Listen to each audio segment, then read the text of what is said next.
ওয়াকফ বিল সংশোধনী 2025 যে আইনটা পাশ হলো, বিলটা পাশ হলো ভারতের জাতীয় সংসদে, এটার মাধ্যমে গোটা ভারতবর্ষ জুড়ে শত শত বছর ধরে, হাজার বছর ধরে তিল তিল করে জন্মানো মুসলমানদের ইতিহাস এবং ঐতিহ্যকে ধ্বংস করার নীল নকশাকে আইনি ভাবে বৈধতা দেওয়া হয়েছে। আইন তৈরি করা হয়েছে যে মুসলমানদের অধিকার হরণ করবে তারা। মুসলমানদের মসজিদের জন্য, মাদ্রাসার জন্য, ধর্মীয় প্রতিষ্ঠানের জন্য, কোন খানকাহের জন্য, কোন কবরস্থানের জন্য 700 বছর আগে, 800 বছর আগে, 500 বছর আগে একজন মানুষ তার জমি ওয়াকফ করে দিছে। এই ওয়াকফের মালিক হলো ওয়াকফ স্টেট। ওয়াকফ স্টেট এবং সেই ওয়াকফ স্টেটের পক্ষ থেকে মুতাওয়াল্লি থাকে, কমিটি থাকে, তারা পরিচালনা করে। যেই কাজের জন্য যেই জায়গা, সেই কাজেই সেটাকে ব্যবহার করে। কোন মসজিদ অন্য কোন কাজে কেউ ব্যবহার করতে পারে না। ঈদগাহ, ঈদগাহ থাকে। কবরস্থান, কবরস্থান থাকে। যেটা খানকাহের জন্য সেটা খানকাহের জন্য থাকে, যেটা মাদ্রাসার জন্য সেটা মাদ্রাসা থাকে।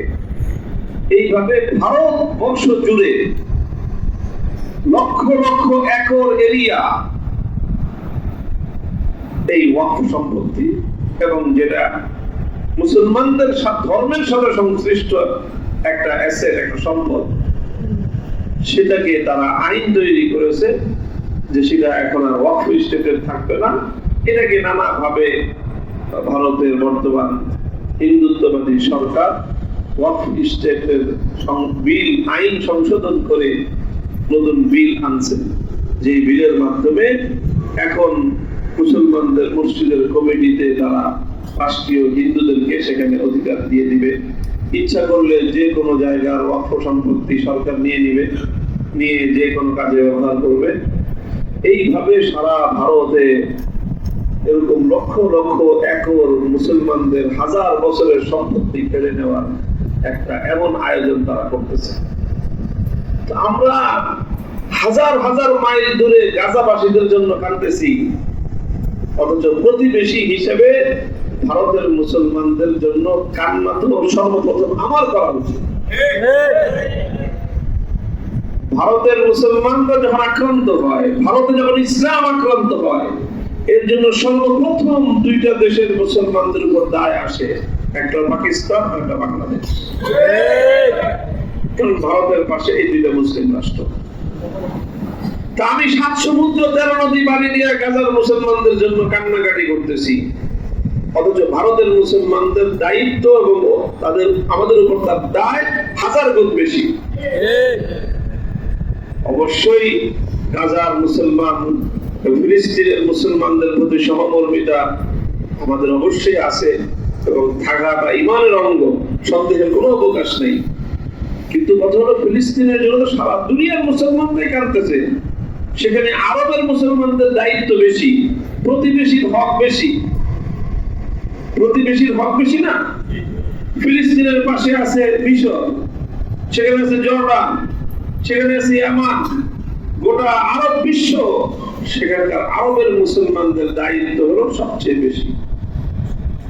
ভারতের মুসলমানদের জন্য তো আরব থেকে আসবে না।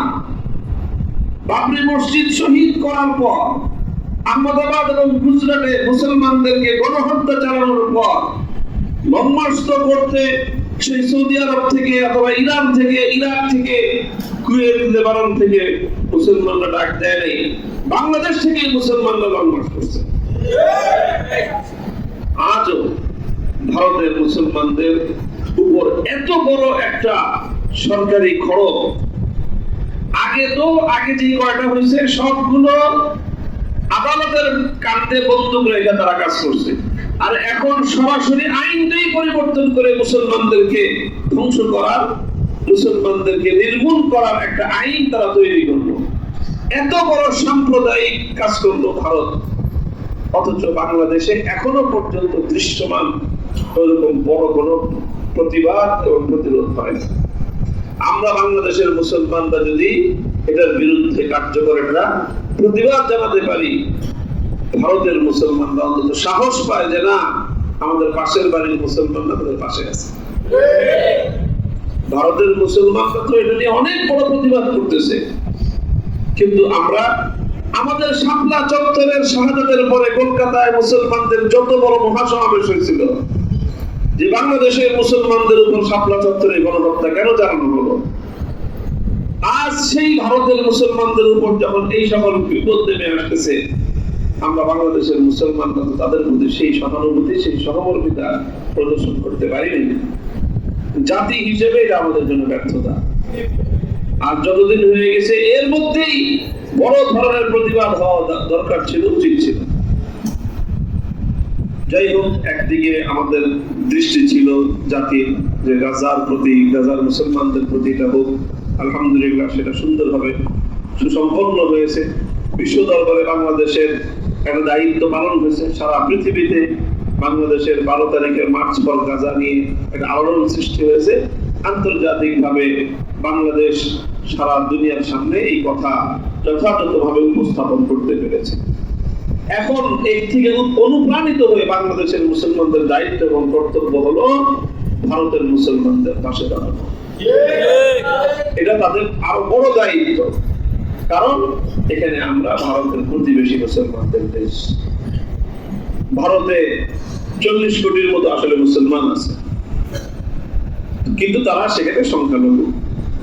কিন্তু বাংলাদেশের প্রায় 20 কোটি মুসলমান, তারপরে অপর দিকে পাকিস্তানেরও 20 কোটি মুসলমান, এই 20 কোটি 40 কোটি, আর ভারতের ভিতরে 40 কোটি 80 কোটি মুসলমান, আমাদের মধ্যে যদি একটা সমন্বয় গড়ে উঠে, তাহলে ইসলামের স্বার্থকে আঘাত করে কোন কার্যক্রম পরিচালনা করা কোন সাম্প্রদায়িক উগ্রবাদী গোষ্ঠীর পক্ষে সম্ভব হবে না।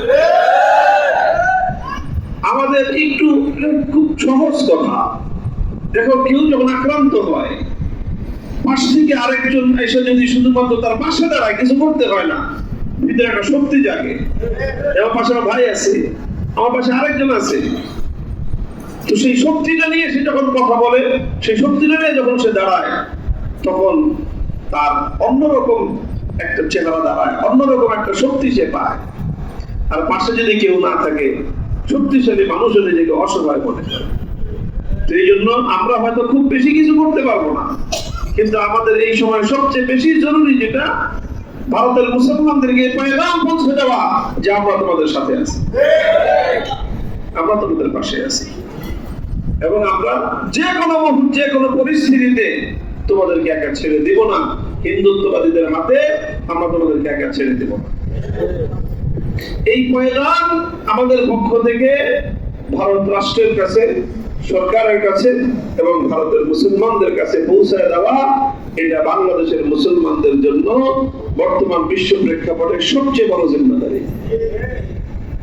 তো হয়তো পরবর্তীতে বড় বড় পদক্ষেপ যদি হওয়ার সুযোগ হয়, হইতেও পারে। আপাতত আমরা আগামী 23 তারিখ বুধবার দিন দুপুরে আমরা ভারতীয় দূতাবাস অভিমুখে গণমিছিল এবং স্মারকলিপি প্রদান করার কর্মসূচি ঘোষণা করেছি। এটাই এই ইস্যুতে বাংলাদেশের সর্বপ্রথম একটা বড় কর্মসূচি, যতটুকু সম্ভব। তো এই কর্মসূচিটাকে দৃশ্যমান ভাবে, ব্যাপকভাবে আয়োজন করা দরকার, অনেক বেশি দরকার। তুলনামূলক ভাবে এটা সবচেয়ে বেশি প্রয়োজন এখন আমাদের। তো কাজে আমি আশা করি যে এই কর্মসূচিটাকে সুসম্পন্ন করার জন্য, সফল কাজ করার জন্য আপনারা এই এলাকা থেকে সকল মুসলমান ভাইয়েরা সর্বতভাবে সেখানে অংশগ্রহণ করবেন। এটা অফিস ডে, দুপুর বেলায় কর্মসূচি দেওয়া হয়েছে। অফিস ডে এই জন্য দেওয়া হয়েছে কারণ দূতাবাস কেন্দ্রিক কোন কর্মসূচি বন্ধের দিনে চলে না। বন্ধের দিন বন্ধ থাকে, এই জন্য শুক্র শনিবার দিন সম্ভব হয় না, এই জন্য অফিস খোলার দিনে দিতে হয়েছে। এছাড়া উপায় নাই, এবং এই ধরনের কর্মসূচি অন্য দিনে, বন্ধের দিনে এটা হয় না। তো এই কারণে বুধবার দিন দুপুর বেলায় দিতে হয়েছে, কারণ অফিস টাইমে দিতে হয়। তো কাজে এই সকল বাস্তবতা সামনে আছে। আমি আশা করব যে এটা আমি এখানে আপনাদেরকে বললাম, আপনারা প্রত্যেকে যার যার জায়গা থেকে এই কথাটুকু মানুষের কাছে পৌঁছাবেন এবং গোটা ঢাকা শহরে একটা আওয়াজ তুলবেন যে এই আগামী 13 তারিখের গণমিছিলের কর্মসূচি এটাকে অবশ্যই সুসম্পন্ন করতে হবে। আগামী 23 তারিখের এই ভারতীয় দূতাবাস অভিমুখে গণমিছিলের এই কর্মসূচিতে যাবেন তো আপনারা ইনশাআল্লাহ? বলেন তো কারা কারা যাবেন? আলহামদুলিল্লাহ, আল্লাহ কবুল করেন। নিজেরা তো যাবেন এবং প্রত্যেকে যার যার জায়গা থেকে অন্যদেরকে সংযুক্ত করে দিবেন, কারণ এটা অনেক বড় একটা জিম্মেদারি। আমাদের জাতিগতভাবে আমাদের উপর দায়িত্ব, ভারতের মুসলমানদের প্রতিবেশী সুলভ দায়িত্ব, ইসলাম হিসেবে দায়িত্ব যে ইসলামের একটা বিধান যে ওয়াকফ সম্পত্তি, যেটাকে ওয়াকফ করা হয়, আসলে ওয়াকফ লিল্লাহ। আর ওয়াকফ কার জন্য হয়? যে কোনো ওয়াকফ হয় লিল্লাহ, আল্লাহর জন্য ওয়াকফ হয়। কারণ আল্লাহ তার আসমান থেকে নেমে আসবেন না, এই জন্য আল্লাহর পক্ষ থেকে নিয়াবাতান আনিল্লাহ এটাকে পরিচালনা করে মুতাওয়াল্লি। ওয়াকফ স্টেট হলো সেইটা।